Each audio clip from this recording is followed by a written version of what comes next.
In modern society today, there is this narrative, this propensity to push one singular word: freedom. Freedom to do what I want, freedom to think what I want, freedom to wear what I want, go where I want, be who I want, freedom to achieve what I want, freedom to say what I want or not say what I want. Freedom.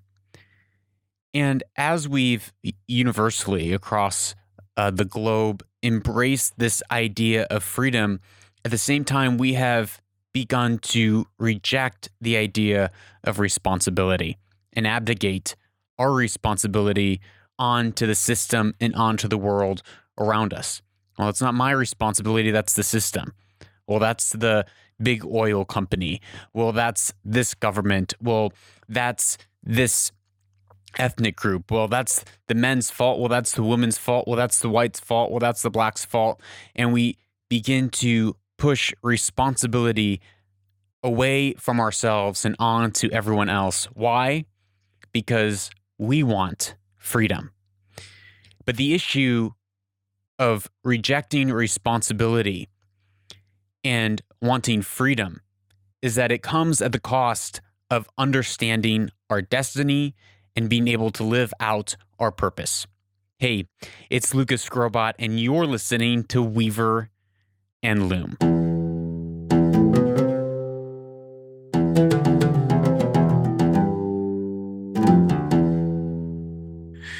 When you think about great men and women who iconically, just by looking at their life, you can say that that person knew their purpose. They had a purpose here on the earth, and with every waking moment, they gave themselves and strove day in, day out, blood, sweat, and tears to the point of their death to fulfill the purpose of their life.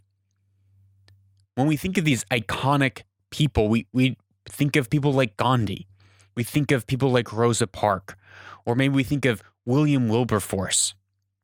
William Wilberforce was in England who fought against the slave trade of England and actually abolished slavery in England. Rosa Parks was a woman who decided to not go to the back of the bus, but to say, I have a right and my people have a right to sit anywhere we want on this bus.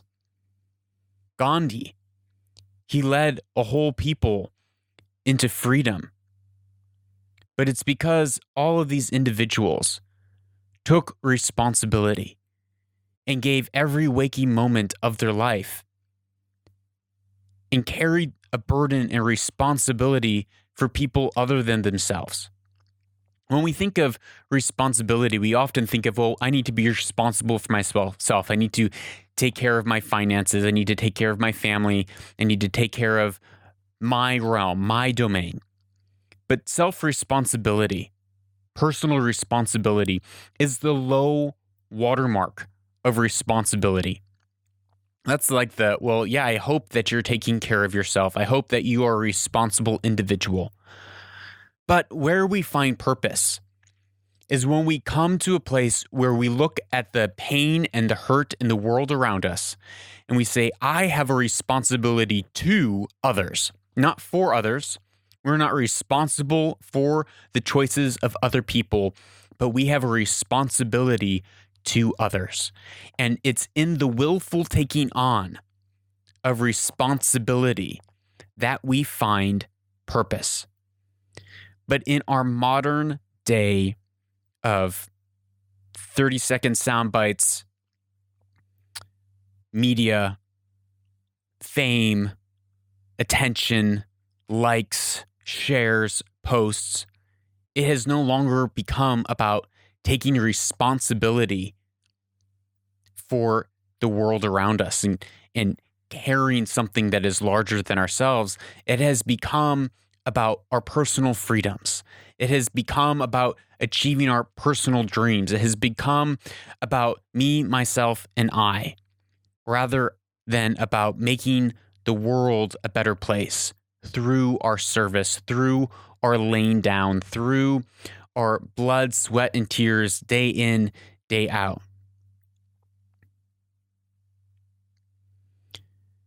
And Society has promised us and told us that if you could only find your freedom, if you could only find your voice, if you could only do what you want to do, the way that you want to do it without the constraints and social norms of society, without the boxes they want to put you in, if you would only abandon your roles in society and societal norms, you would truly become free. This is the message of the liberal, ultra-liberal left, promising you freedom.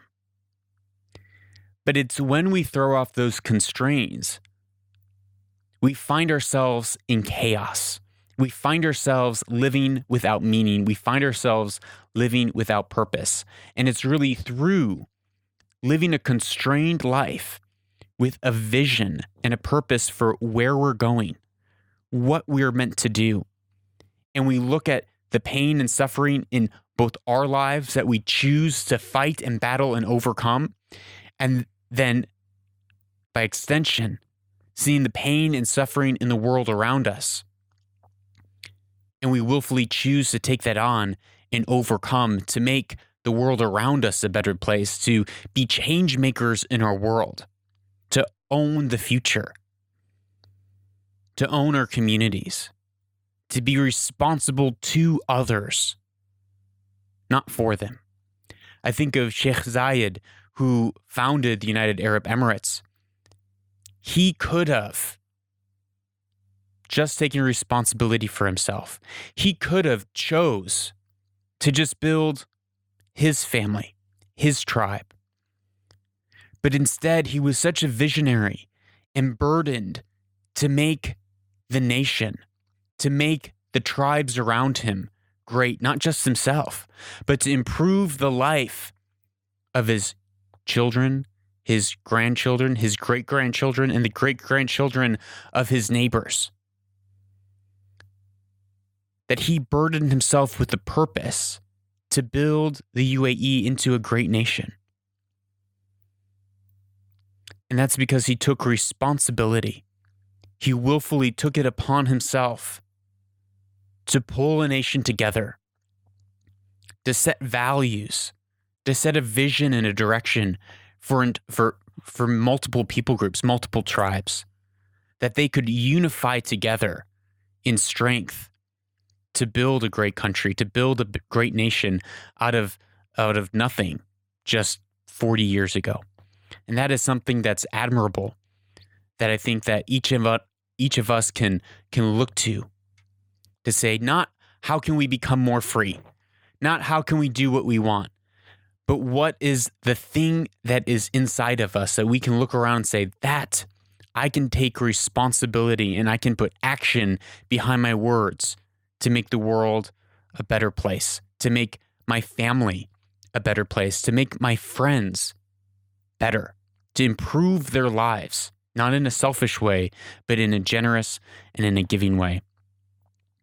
So my challenge for you today is how have you, ask yourself this, how have you been seeking your own personal freedom rather than seeking to take responsibility for those who are in your immediate circle around you? Oftentimes, we try to think about changing the world first.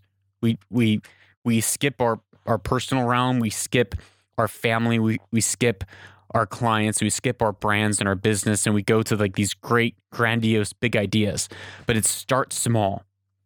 If we are to truly live lives full of purpose, it means that we would have, and we order our lives, we take responsibility for our lives, and then the lives of the relationships immediately around us. How are we doing that today? How are you being responsible to people, not responsible for people? There's a difference, but responsible to people around you today. So please, if you found this episode helpful, please share it with a friend that you see as a visionary, that you see as someone who is a change maker in their sphere and the world around them. Share that with them today. And also, if you have any questions, I would love to hear. You can go onto the website and leave a voicemail and ask a question that will appear here on the podcast, and or shoot me a message on DM, WhatsApp, Instagram, you name it, I'm there. Thank you for listening to this episode of Own the Future. I'm your host, Lucas Grobot. Thank you for listening to this episode of Weaver and Loom. And as always, you're listening to Weaver and Loom, where destiny is woven.